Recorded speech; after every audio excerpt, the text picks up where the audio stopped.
Radhe Radhe friends, happy Ganesh Chaturthi. आज गणेश चतुर्थी के पावन अवसर पर हम अपने इस चैनल की शुरुआत कर रहे हैं साहित्य धारा।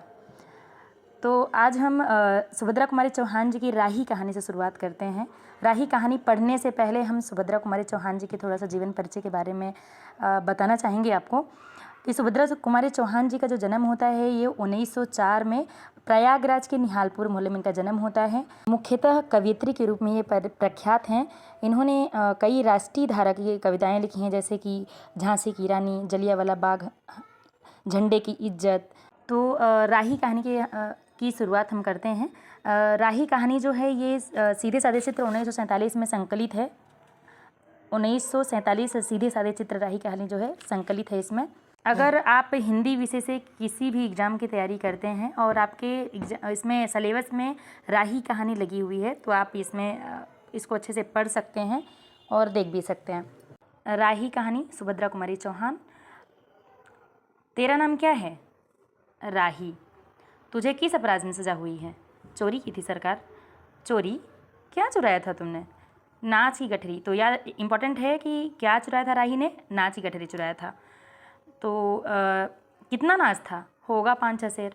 तो ये इम्पोर्टेंट है कि कितना शेर राही ने चुराया था। तो 5 से 6 शेर राही ने चुराया था।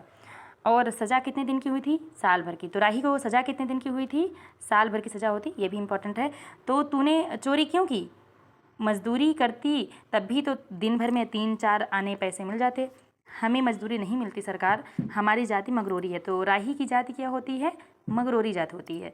हम केवल मांगते खाते हैं और भीख न मिले तो फिर चोरी करते हैं। उस दिन घर में खाने को नहीं था, बच्चे भूख से तड़प रहे थे।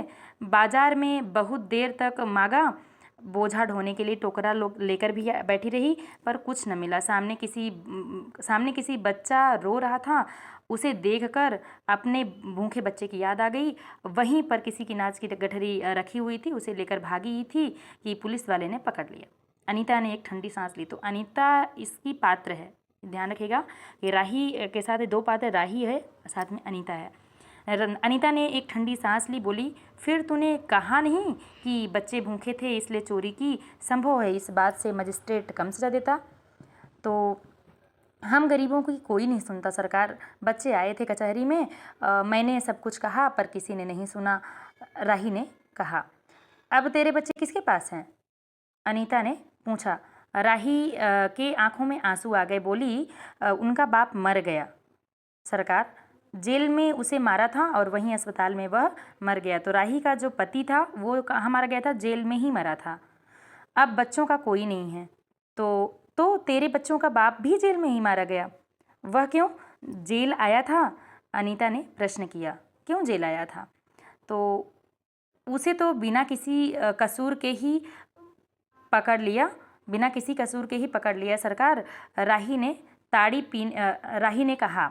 ताड़ी पीने गया था, 2-4 दोस्त भाई उसके साथ थे। मेरे घर वाले का एक वक्त पुलिस वाले से झगड़ा हुआ था, उसी का बदला उसने लिया। 109 में उसका चालान करके साल भर की सज़ा दिला दी थी, वहीं वह मर गया। तो राही के जो पति था उसका चालान कितने में हुआ था? 109 धारा, उसको 109 धारा लगी थी और साल भर की सज़ा उसको भी दी गई थी। अनीता ने एक दीर्घ निश्वास के साथ कहा, अच्छा जा अपना काम कर। राही चली गई। अनीता सत्याग्रह करके जेल आई थी। तो अनीता क्या करके जेल आई थी? तो यहाँ पे है कि अनीता सत्याग्रह करके जेल आई थी। पहले उसे B क्लास दिया था, फिर उसके घर वालों ने लिखा पढ़ी करके उसे A क्लास दिलवा दिया था। अनीता के सामने आज एक प्रश्न था। वह सोच रही थी कि देश की दरिद्रता और इन निरीह गरीबों के कष्टों को दूर करने का कोई उपाय नहीं है। हम सभी परमात्मा की संतान हैं, एक ही देश के निवासी। कम से कम हम सबको खाने पहनने का समान अधिकार है ही। फिर यह क्या बात है कि कुछ तो बहुत आराम से रहते हैं और कुछ लोग पेट के अन्न के लिए चोरी करते हैं। तो ये इम्पॉर्टेंट है, इसको मार करिएगा कि हम सभी परमात्मा की संतान हैं। यह अनीता कहती है कि हम सभी परमात्मा के संतान हैं, एक ही देश के निवासी। कम से कम हम सबको खाने पहनने का समान अधिकार है ही। फिर यह क्या बात है कि कुछ लोग बहुत आराम से रहते हैं और कुछ लोग पेट के अन्न के लिए चोरी करते हैं। तो ये इम्पोर्टेंट है। उसके बाद उसके बाद विचारक की अदूरदर्शिता के कारण या सरकारी वकील के चातुर्यपूर्ण जिरह के कारण छोटे छोटे बच्चों की माताएं जेल भेज दी जाती हैं। उनके बच्चे भूखे मरने के लिए छोड़ दिए जाते हैं। एक ओर तो यह कैदी है जो जेल आकर सचमुच जेल जीवन के कष्ट उठाती है, और दूसरी ओर हम लोग जो अपनी देशभक्ति और त्याग का ढिढोरा पीटते हुए जेल आते हैं। तो ये अनीता कह रही है। हमें आमतौर से दूसरे कैदियों से मुकाबले में अच्छा बर्ताव मिलता है, फिर भी हमें संतोष नहीं होता। हम जेल आकर ए और बी क्लास के लिए झगड़ते हैं, और जेल आकर ही हम कौन सा बड़ा त्याग कर देते हैं। जेल में हमें कौन सा कष्ट रहता है, सिवाय इसके कि हमारे माथे पर नेतृत्व की सील लग जाती है।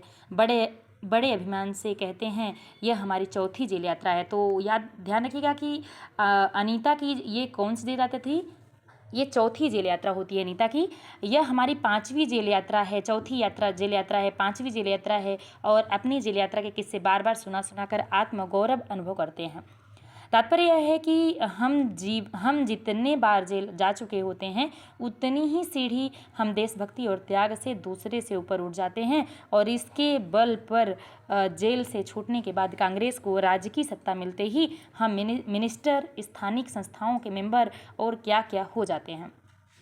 अनीता सोच रही थी, कल तक जो खद्दर भी न पहनते थे, बात बात पर कांग्रेस का मजाक उड़ाते थे, कांग्रेस के हाथों में थोड़ी शक्ति आते ही वे कांग्रेस भक्त बन गए, खद्दर पहनने लगे। तो ये अनीता सोच रही है, ये भी इम्पोर्टेंट है, माफ करिएगा इसको।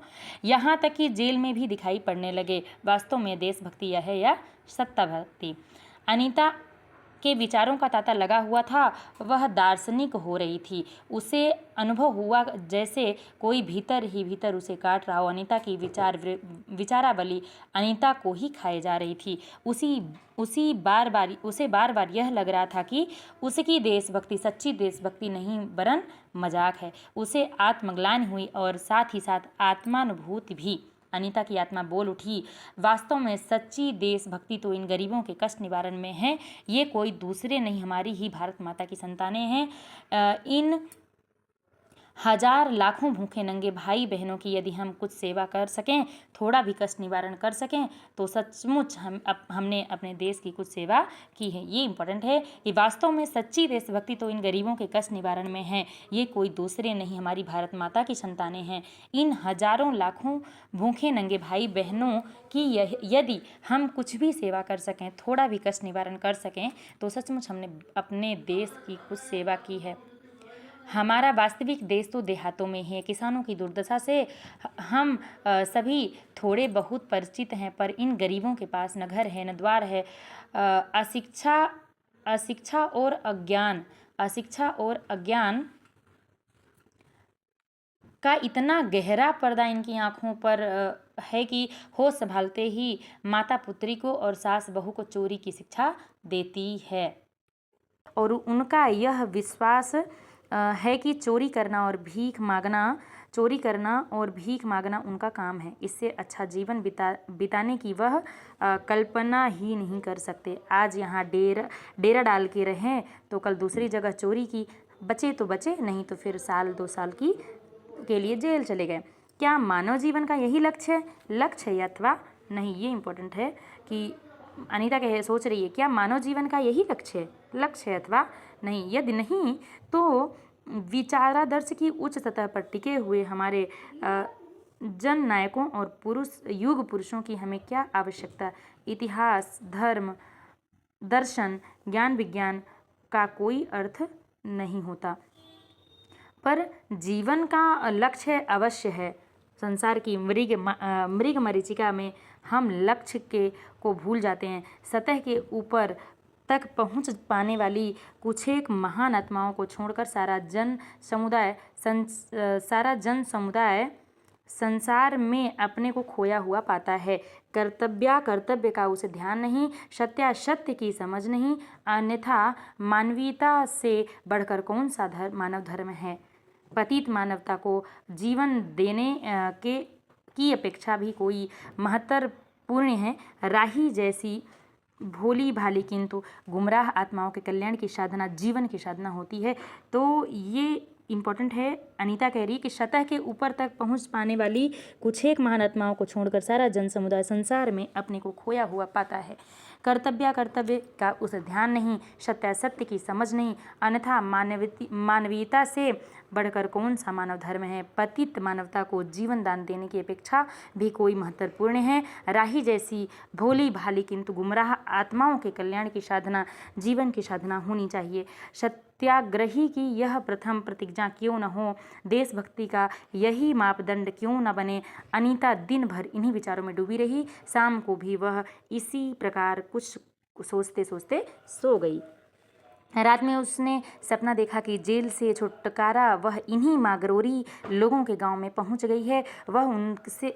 वहाँ उसने एक छोटा सा आश्रम खोल दिया है। उसी आश्रम में एक तरफ छोटे छोटे बच्चे पढ़ते हैं और स्त्रियां सूत काटती हैं, दूसरी तरफ मर्द कपड़ा बुनते हैं और रुई धुनकते हैं। तो ये इम्पोर्टेंट है कि सपना क्या देख रही है कि एक तरफ छोटे छोटे बच्चे गांव में पढ़ते हैं और स्त्रियां सूत काटती हैं, दूसरी तरफ मर्द कपड़ा बुनते हैं और रुई धुनते हैं। शाम को रोज़ उन्हें धार्मिक पुस्तकें पढ़कर, तो कौन सी पुस्तकें सपना देखती पढ़ते हैं गांव वाले, तो धार्मिक पुस्तकें पढ़कर सुनाई जाती हैं और देश में क्या कहाँ हो रहा है यह सरल भाषा में समझा जाता है। वहीं भीख मांगने और चोरी करने वाले आदर्श ग्रामवासी हो चले हैं।